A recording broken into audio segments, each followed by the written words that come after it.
میں اسی مقصد سے وہاں گئی، اور جب مجھے سعودی لوگوں سے بات کرنے کا موقع ملا تو میں نے محسوس کیا کہ اگرچہ مجھے قرآن کا کچھ علم نہیں تھا لیکن انہیں بائبل کا علم تھا۔ وہاں بہت لوگ بائبل جانتے تھے، وہ سکھائی گئی تعلیمات سے بخوبی واقف تھے، انہیں جیزس کے بارے میں مجھ سے زیادہ معلوم تھا۔ جب میں ان کو جیزس کے معجزات بیان کرتی تو وہ الگ معجزات بیان کرتے۔ انہوں نے بچپن میں بولنے کے معجزے کا ذکر کیا اور پھر دوسرے معجزات بھی سنائے۔ پھر انہوں نے میری کا ذکر کیا، وہ مجھے سورہ مریم کے بارے میں بہت خوبصورت باتیں بتاتے، اور کھجور کے درخت دوران زچ کی وہ اس سے کھجوریں حاصل کر رہی تھیں، اور میں سوچتی ارے یہ سب تو بائبل میں ہے ہی نہیں، اور یہ وہی ہے جنہیں ہم خدا مانتے ہیں، جن پر ہم ایمان رکھتے ہیں، یہی ہمارے مسیحا ہیں، یہی یسوع مسیح ہے۔ تو یہ سب کچھ میرے لیے ایک جھٹکے کی طرح تھا جس نے مجھے جگایا۔ میرے لیے اپنی بات قائم رکھنا مشکل ہو گیا، اتنا مشکل کہ میں سوچ بھی نہیں سکتی، اور کبھی کبھار تو میں بھی دنگ رہ جاتی۔ مجھے کہنا پڑتا رکو، میں چرچ فون کر کے پوچھتی ہوں اور میں گھر فون کر کے پوچھتی یہ کیا ہے، یہ کیا معجزہ ہے؟ وہ کہتے ایسا کوئی معجزہ نہیں ہے، جیزس نے بچپن میں بات نہیں کی۔ میں کہتی نہیں، انہوں نے کہا ہے، یہ ان کی کتاب میں لکھا ہے، اور وہ حیران ہوتے کیا، یعنی انہیں بھی علم نہیں تھا۔ یہ تب کی بات ہے جب نہ لوگ مجھے جانتے تھے نہ ہی انٹرنیٹ موجود تھا۔ یہ 80 کی دہائی کی بات ہے، تب ہمارے پاس سیل فونز وغیرہ نہیں ہوتے تھے، یعنی اس وقت جاننے کا کوئی مناسب طریقہ نہیں تھا۔ جب آپ پہلی بار سعودی عرب گئیں تو کیا آپ نے کعبہ دیکھا؟ میں نے دوبارہ فون کیا اپنے گھر، چرچ اور پادری کو، اور کہا یہاں عین وسط میں ایک ڈبہ سا ہے جس کے گرد لوگ چکر لگا رہے ہیں اور چاہتے ہیں کہ میں بھی جاؤں۔ میں نے یہی کہا معاف کیجیے گا کیونکہ میں نہیں جانتی، یہ لوگ گول چکر لگا رہے ہیں اور چاہتے ہیں کہ میں بھی دیکھوں۔ تو میرے پادری نے کہا نہیں نہیں نہیں، یہ لوگ غلط ہیں، یہ ابراہیم کا گھر نہیں ہے، نہیں نہیں، یہ جگہ ہی غلط ہے، مت جانا، یہ بالکل بے معنی بات ہے۔ اور میں نے کہا اچھا شکریہ۔ مجھے ڈنرز پر بلایا جاتا، مختلف ڈنرز پر اور گھومنے پھرنے کی جگہوں پر۔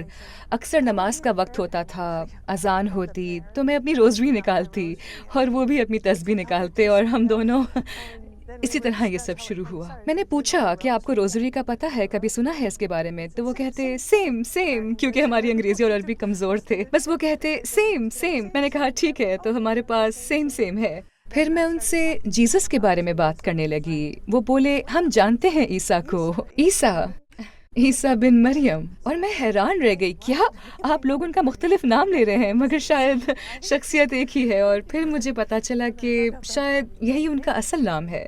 مجھے بہت حیرانی ہوئی کیونکہ مجھے کہا گیا تھا کہ وہ جیزس کو نہیں جانتے، مگر مغربی دنیا میں جو ہمیں سمجھایا جاتا ہے وہ کچھ اس طرح ہے کہ عورتیں ظلم کا شکار ہیں، دباؤ میں ہیں، وہ باہر نکلنا چاہتی ہیں، ان کے پاس کوئی اختیار نہیں وغیرہ۔ مجھے لگا کہ مریم کے معاملے میں بھی کہانی کچھ اور ہی تھی، کہ عورتیں دباؤ میں نہیں تھیں، نہ ہی ان پر ظلم ہو رہا تھا، انہیں وہاں رہنا پسند تھا، وہ اپنی زندگی سے خوش تھیں، انہیں سب کچھ پسند تھا، اپنی زندگی، اپنے اطراف، سب کچھ۔ اور مجھے یہ سن کر بہت حیرت ہوئی کیونکہ میں سوچ رہی تھی کہ بیچاری خواتین، انہیں میری کو جاننا چاہیے تاکہ یہ آزاد ہو سکیں، لیکن وہ دباؤ میں نہیں تھیں بلکہ خوش تھیں، شاید ہم سے زیادہ خوش تھی، میں تو یہی کہوں گی۔ میں امریکی خواتین کو اسی طرح سمجھایا کرتی تھی کہ وہ زیادہ آزاد تھی، ان کی زندگی واقعی بہتر تھی۔ جو کچھ میں نے یہاں سیکھا تھا وہاں جا کر رہی تو سب الٹ نکلا، بالکل مختلف۔ لوگ بہت ہی شفیق، مہربان، محبت کرنے والے، مہمان نواز اور فیاض تھے، اور وہ مجھ سے زیادہ علم رکھتے تھے، نماز میں بہت پابند تھے، دن میں 5 بار نماز پڑھتے، چاہے کچھ بھی ہو۔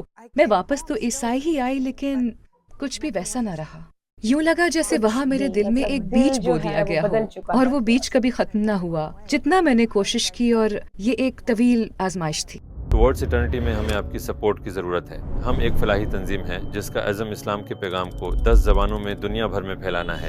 اپنی سپورٹ سے آپ لوگوں کو اسلام میں داخل ہونے، حرام کام چھوڑنے، نماز شروع کرنے، حجاب پہننے، قرآن کی تلاوت سیکھنے جیسے اعمال میں مدد دے سکتے ہیں، اور ان تمام نیک اعمال کے بدلے اجر عظیم پا سکتے ہیں انشاءاللہ۔ ٹورڈز ایٹرنٹی کو عطیہ دیں اور اس سنہرے موقع کو ضائع نہ ہونے دیں۔ میں نے ایک فلم دیکھی، کچھ مناظر دیکھے، میری ایک دوست کے پاس دی میسج نامی فلم تھی اور میں نے اس کا آدھا حصہ دیکھا۔ یہ محمد صلی اللہ علیہ وسلم کے بارے میں تھی، اور میں حیران ہوئی، محمد؟ میں نے تو کبھی سنا نہیں، یہ کافی پرانی بات ہے۔ میں سوچنے لگی یہ محمد کون ہے، اور میں وہ فلم دیکھتی رہی اور فلم سے محبت ہو گئی۔ میں اتنی پرجوش ہو گئی کہ دوڑی دوڑی گھر گئی۔ میں نے کہا فلم روکو، میں واپس آتی ہوں، مجھے اپنے گھر والوں کو لانا ہے۔ میں دوڑتی ہوئی اپنے ماں باپ اور خاندان کو بتانے گئی اور مجھے ادھر جانے سے روک دیا گیا۔ میں فلم کا دوسرا حصہ کبھی نہیں دیکھ سکی۔ پھر میں نے اپنے والدین کی بات مانی اور واپس چرچ چلی گئی، لیکن وہ چیز میرے دل میں بیٹھ گئی کہ یہ محمد نام کا شخص کون ہے۔ جب میں واپس آئی تو میرے خاندان نے مجھے راہبوں کے پاس لے جانا شروع کیا کیونکہ وہ خوفزدہ ہو گئے تھے۔ کہ میں مسلسل محمد کی باتیں کر رہی ہوں. میں کہتی یہ وہی شخص ہے جس کا میں نے تمہیں بتایا تھا جب میں نے وہ فلم دیکھی تھی, اور وہ واقعی حقیقی ہے. میں نے دیکھا ہے اور یہ کچھ بہت بڑا ہے, یہ معمولی نہیں ہے, یہ بڑی چیز ہے جو اسلام کہلاتی ہے. تو وہ گھبرا گئے, میرا خاندان غصے میں آ گیا, ڈر گیا. میری بہن جو نن تھی مجھے مختلف پادریوں کے پاس لے گئی, بڑے سے بڑے یعنی بشپ اور کارڈنل تک. اس نے ایک بھارتی راہب کو ڈھونڈا جو مسلمانوں کے ساتھ رہا تھا اور مسلمانوں کے ساتھ اسکول گیا تھا. اس نے کہا یہ تمہیں سمجھا دے گا کہ یہ سب کچھ ٹھیک نہیں ہے. میں 7 سال تک ہر ہفتے اس کے پاس جاتی رہی, بحث کرتی رہی. میں اسے محمد کے بارے میں بات کرتی اور وہ کہتا تم ایک پاگل شخص کی پیروی کیوں کرنا چاہتی ہو, نعوذ باللہ.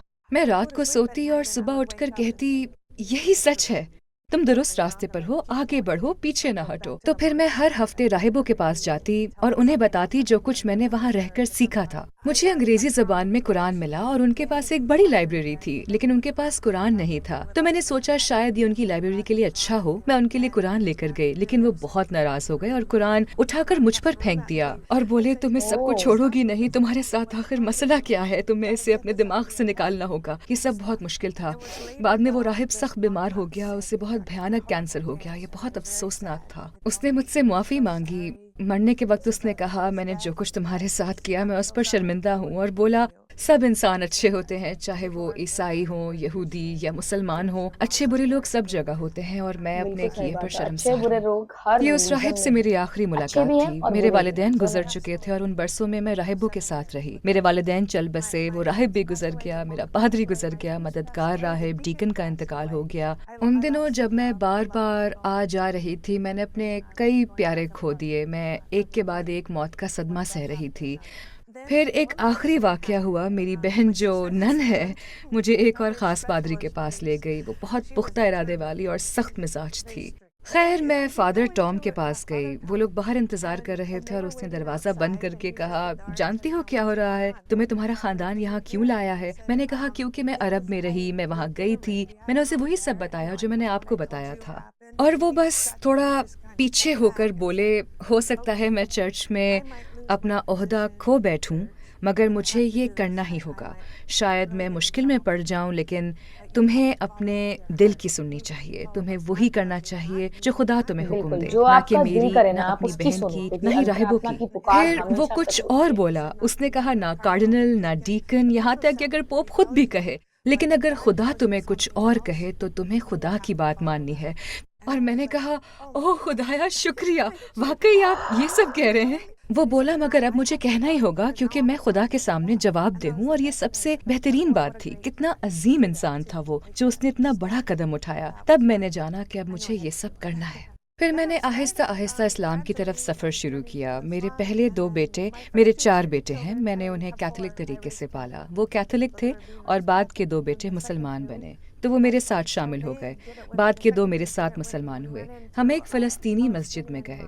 میں نے ان سے کہا مجھے نہیں معلوم یہ سب کیسے کرنا ہے, ہمیں کچھ نہیں آتا. میرے ساتھ میرے 2 چھوٹے بیٹے ہیں, ہم مسلمان ہونا چاہتے ہیں, ہمیں نہیں پتا اسلام میں نماز کیسے پڑھتے ہیں یا کہاں سے شروع کریں. ہم تھوڑے گھبرائے ہوئے تھے تو امام صاحب نے کہا میرے پاس آپ کے لیے ایک بہترین خاتون ہے, اور وہ ایک ذرا سخت مزاج سی خاتون کو لے آئے. میں نے اسے دیکھا اور دل میں کہا اوہ نہیں, اور جب اس نے مجھے دیکھا تو وہ بھی بولی اوہ نہیں. تو امام صاحب بولے ہاں آپ دونوں ساتھ ہی رہو گے, اور پھر وہ سیدھا ہمیں جائے نماز والی جگہ پر لے گئی, اور حقیقتاً اس نے ہمارے سروں کو پکڑ کر زمین پر جھکا دیا اور کہا یہی ہے نماز, اس طرح سجدہ کیا جاتا ہے. وہ پہلا موقع تھا جب میرا ماتھا سجدے کے لیے زمین پر لگا, اور یہ لمحہ بہت عظیم تھا کیونکہ میں بس روتی رہی, میں اٹھ ہی نہیں سکی. اور اگر اس مضبوط فلسطینی عورت نے میرا سر جھکایا نہ ہوتا تو شاید میں آج یہاں نہ ہوتی. کیا آپ بتا سکتی ہیں کہ سجدے میں کیسا محسوس ہوا, اور جب آپ نے پہلا سجدہ کیا تو دل و دماغ میں کیا چل رہا تھا؟ انکساری, عاجزی, خاکساری, بے حد عاجزی کا احساس تھا. میں سوچتی رہی واہ چرچ میں تو میں نے کبھی ایسا نہیں کیا, سر کبھی زمین پر نہیں ٹکاتے. راہب سجدہ کرتے تھے اور زمین پر لیٹ جاتے تھے, لیکن عام لوگ ہی نہیں کرتے تھے, بس گھٹنے ٹیکتے یا کرسی پر بیٹھتے, سب کچھ حرام دہ ہوتا تھا. لیکن جب آپ اپنا ماتھا زمین پر رکھتے ہیں تو وہ اللہ کے سامنے حقیقی عاجزی ہوتی ہے. آپ نے 7 سال تک کیسے ایمان قائم رکھا پیغمبر محمد صلی اللہ علیہ وآلہ وسلم, قرآن اور اسلام پر, جبکہ ہر طرف سے پروپیگنڈا تھا؟ میرا خیال ہے جب اللہ آپ کو پکارتا ہے، جب وہ لمحہ آتا ہے، جب اللہ آپ کو چنتا ہے تو آپ کے پاس کوئی دوسرا راستہ نہیں ہوتا. میرے خیال میں پھر آپ پوری دنیا سے لڑ سکتے ہو اور آپ وہی بنو گے جو آپ کو بننا ہے. گھر والے مشکل تھے لیکن چرچ کا سامنا اس سے زیادہ مشکل تھا. سچ یہی ہے، آپ سچائی کے خلاف کھڑے نہیں ہو سکتے. کیا آپ کے گھر والوں یا قریبی لوگوں میں سے کوئی اور بھی مسلمان ہوا؟ جی ہاں، میرے خاندان میں سے ایک فرد نے اسلام قبول کیا. میری بیٹی جسے میں نے کیتھولک مذہب میں پالا تھا وہ کبھی مسلمان نہ ہوتی. یہ واقعی مشکل تھا کیونکہ مجھے لگتا تھا کہ میں نے اسے کیتھولک مذہب میں اچھا پروان چڑھایا اور اس کی پوری زندگی اسی میں گزری تھی. میری بیٹی میرے بیٹے کی گریجویشن پر آئی تھی. ہم گریجویشن کی تیاری کر رہے تھے تو اس نے کہا میں کلمہ پڑھنا چاہتی ہوں. سچ میں اس نے کہا کہ چھوٹے بھائیوں کو اسلامی طرز زندگی میں بڑھتے دیکھ کر اس کا دل بھی کلمہ پڑھنے کو چاہا. صرف ان کی زندگی کو دیکھ کر وہ متاثر ہوئی بالمقابل ان 2 بچوں کے جنہیں کیتھولک مذہب میں پالا گیا. اس نے اندازہ کیا کہ پرورش کے انداز میں کتنا فرق ہے. بہت الگ تھا. آپ کے خیال میں اسلام قبول کرنے والا اپنے خاندان کو اسلام کیسے سمجھائے؟ میرے خیال میں وہ ڈرتے ہیں. زیادہ تر لوگ جن سے اب تک میری ملاقات ہوئی ہے وہ خاندان کو بتانے سے ڈرتے ہیں. مجھے لگتا ہے کہ آپ کو اس پر توجہ دینی چاہیے کہ خاندان سے ڈرنے کے بجائے اللہ سے ڈرے. بات سیدھی سی ہے نا؟ اور میرا نہیں خیال کہ زیادہ تبلیغ کرنا کوئی اچھا طریقہ ہے. میرے نزدیک آپ کی مثال آپ کا طرز زندگی ہے، جو آپ کرتے ہو، کیسے پیش آتے ہو اپنے گھر والوں سے. مسلمان ہونے کے بعد آپ کو خاندان سے پہلے سے بھی بہتر سلوک کرنا چاہیے، رائٹ؟ آپ کا برتاؤ پہلے سے بہتر ہو. اور جب وہ یہ سب دیکھتے ہیں، جیسے میری بیٹی نے دیکھا کہ بطور مسلمان اب ہمارا طرز زندگی کیسا ہے، ہمارے بھائی کیسے اسلامی ماحول میں پروان چڑھ رہے ہیں، تو اس کا اثر تبلیغ سے کہیں زیادہ ہوتا ہے. کیونکہ بعض اوقات باتیں صرف باتیں ہی رہ جاتی ہیں، خاص طور پر وہ لوگ جو دوسری طرف ہیں. انہیں اسے دیکھنا ہوگا تاکہ وہ یقین کریں. کیا آپ نے کبھی ایسا کوئی خاص واقعہ محسوس کیا ہے جس میں آپ کو اللہ سے خاص تعلق کا احساس ہوا ہو؟ ہاں، ایک واقعہ تو فوراً ذہن میں آتا ہے. جب میں سعودی عرب میں طائف میں تھی اور پہاڑی علاقے میں گھوم رہی تھی، میں ایک چرواہے کے ساتھ اکیلے ہی پہاڑ پر چڑھ رہی تھی اور ایک دم سے مجھ پر ایک عجیب سی کیفیت طاری ہو گئی. میں اسے بیان نہیں کر سکتی. میں بھاگ کر قریبی کسی ہوٹل کی تلاش میں گئی تاکہ اپنے گھر فون کر سکوں اور انہیں بتا سکوں.